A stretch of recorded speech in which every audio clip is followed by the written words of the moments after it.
ज्यामिति में दो प्रतिमाएं एक ही अंग तब होती।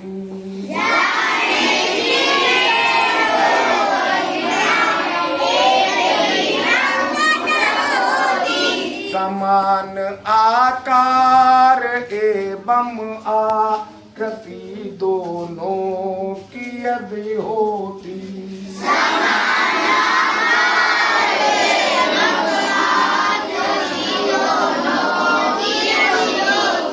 आकृति जो पूर्ण रूपेण एक दूजे को ढक सकती।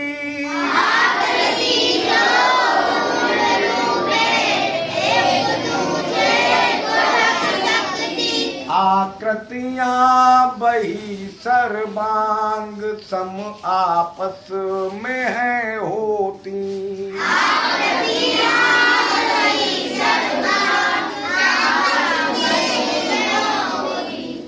देखो आप लोगों को हम point, line segment, line, angle, triangle, quadrilateral, circle, इन सब के बारे में सारी बातें बता चुके। ठीक है ना? अब कुछ और क्वालिटीज इन सब चीजों की बताएंगे, तब आप ज्योमेट्री अच्छे से समझना शुरू करोगे। तो इसमें पहले कुछ वर्ड्स लिखे हैं, कुछ के तो मतलब हमने बता दिए हैं। देख लेते हैं कौन कौन जानते हैं, नहीं जानते हैं तो फिर से बता देंगे, लेकिन याद रखें। बताओ आयुष निर्मल, ज्यामिति को क्या कहते हैं? नहीं जानते? ज्योमेट्री याद रख लो। ज्यामिति को क्या कहते हैं? ज्योमेट्री। अब याद रखना, हिंदी शुद्ध हिंदी में कहते हैं ज्यामिति। ज्योमेट्री तो जानते हो ना? जोर से बताओ। हाँ। प्रतिमाएं, प्रतिमाएं जानते हो? नहीं जानते। प्रतिमा का मतलब होता है तस्वीर, पिक्चर, फिगर। समझ गए? प्रतिमा फोटो, ठीक है? हाँ, ये प्रतिमा होती है। कोई भी आकार आकृति बनी हो वो प्रतिमा। अंग तो जानते हो? पार्ट, किसी के पार्ट, यानी प्रतिमा के पार्ट, किसी फोटो के भाग। समझ गए बात?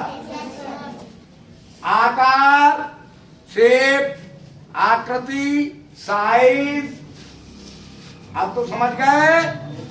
सर्वांग सम, ये वर्ड अब आपको मेन रूप से याद रखना। इसका मतलब होता है कॉन्ग्रुएंट। क्या मतलब होता है? कॉन्ग्रुएंट। ये याद रखोगे, कॉन्ग्रुएंट, ये चलेगा अब आपका सब। ये जरूर याद रखेंगे, ठीक है? हाँ, तो क्या लिखा हुआ है? ज्यामिति में दो प्रतिमाएं एक ही अंग तब होती। ज्यामिति में दो प्रतिमाएं एक ही अंग तब होती। दो फिगर, ज्योमेट्री में दो फिगर बनी हो, वो एक ही अंग की तब कहलाएंगी, समान अंग की तब कहलाएंगी।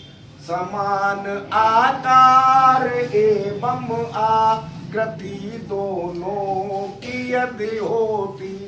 समान आकार एवं आकृति दोनों की यदि होती। यदि ज्योमेट्री में कोई दो तस्वीरें हैं, दो फिगर हैं, तो वो एक ही आकार और एक ही आकृति की बिल्कुल समान है, तो उन्हें हम कहेंगे एक ही अंग की, मतलब एक ही बराबर अंग है दोनों के। नहीं समझे?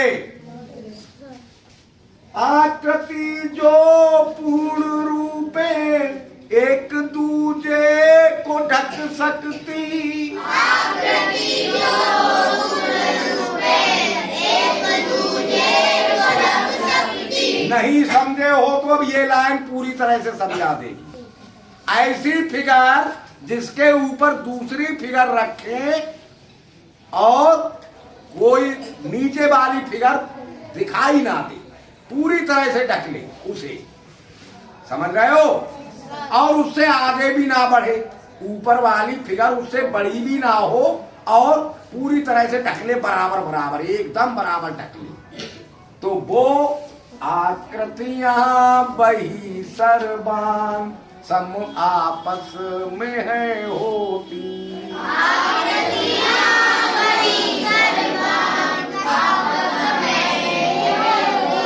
तो ऐसी दो फिगर्स कॉन्ग्रुएंट कहलाती हैं एक दूसरे की। एक फिगर के ऊपर अगर दूसरी फिगर रखी जाए, यानी एक वस्तु के ऊपर अगर दूसरी वस्तु रखी जाए और वो उसे पूरी तरह से ढक ले, पर ऊपर वाली वस्तु उससे ज्यादा ना हो, तब वो दोनों वस्तुएं कॉन्ग्रुएंट कहलाएगी एक दूसरे की।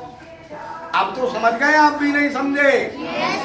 तो यहाँ एक फिगर ए दी हुई है, इसका क्या नाम है? इस फिगर का नाम क्या है? A B. बताओ ए बी क्या चीज है, किस चीज की फिगर है? Line segment. लाइन सेगमेंट, ठीक है। ए बी एक लाइन सेगमेंट है जिसकी लंबाई 5 सेंटीमीटर है, ठीक है। अब यहाँ सामने कुछ और फिगर्स बनी हुई हैं, बताइए इसकी कॉन्ग्रुएंट फिगर्स कौन सी होगी? Right angle. राइट एंगल इसका कॉन्ग्रुएंट होगा। अभी क्या सुन रहे थे? बताओ इसकी कॉन्ग्रुएंट फिगर इधर कौन सी होगी, कौन से नंबर की? वो क्या नंबर पड़े हुए हैं? हैं? नेट अब भी नहीं समझे? 5, ये 90 डिग्री है, एक ही 5 की है, कॉन्ग्रुएंट है। फिर 4 नंबर कॉन्ग्रुएंट होगा। अगर ये भी 5 सेंटीमीटर है, ये भी 5 सेंटीमीटर है, अगर इसके ऊपर इसे हम रखेंगे तो ये इसे पूरा ढक लेगा और बड़ा भी नहीं होगा। ऐसी फिगर कॉन्ग्रुएंट होती है। इतना समझाया तब भी नहीं, कुछ भी मन में आ गया बोल दिए। Sit down. ये 90 डिग्री का एंगल है, बताइए इसके कॉन्ग्रुएंट फिगर कौन से नंबर की होगी? 5 नंबर की, सही बताया।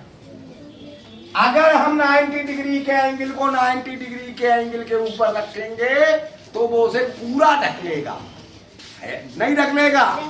तो कॉन्ग्रुएंट, आप समझ गए कॉन्ग्रुएंट या नहीं समझे? अब भी समझ गए। ये ट्रायंगल है जिसकी एक साइड 3 है, एक 4 है, एक 5 है, एक एंगल 90 है, 45 है, 45। इसका कॉन्ग्रुएंट फिगर कौन से नंबर की होगी? 1 नंबर की होगी। देखो, अगर इस ट्रायंगल के ऊपर इसको रखेंगे तो पूरा पूरा ढक लेगा या नहीं ढक लेगा? तो ये इसके, आप समझ रहे हो कॉन्ग्रुएंट या आप भी नहीं समझे हैं? अच्छा, ये रेक्टेंगल है, बताइए इसके कॉन्ग्रुएंट फिगर? 2 नंबर की, सही बता दें। अब एक बच गया सर्किल, बताओ? 3 नंबर। ये है कॉन्ग्रुएंट फिगर कहते हैं।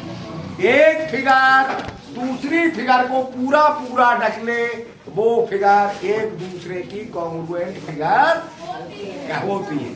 अब आगे की बात बताएंगे बाद में, ठीक है? पर इतना ध्यान रखो।